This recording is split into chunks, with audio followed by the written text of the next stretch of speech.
আশা করি আপনারা সবাই ভালো আছেন।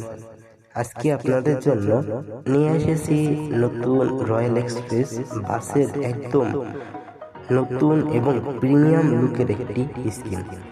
বাস্তব বাসের ডিজাইন অনুসরণ করে প্রতিটি অংশ যত্ন সহকারে তৈরি করে হয়েছে। রয়্যাল এক্সপ্রেস মূলত ঢাকা থেকে মাগুরা, ঝিনাইদহ, চুয়াডাঙ্গা, ধর্ষণা, মেহেরপুর, মুজিবনগর এছাড়াও মহেশপুরেও ও চৌগাছা রুটে চলাচল করে। স্ক্রিনটি আপনাদের ভালো লাগলে অবশ্যই একটি লাইক, শেয়ার এবং সাবস্ক্রাইব করে পাশে থাকবেন। আল্লাহ হাফেজ। সবাই ভালো থাকবেন এবং সুস্থ থাকবেন।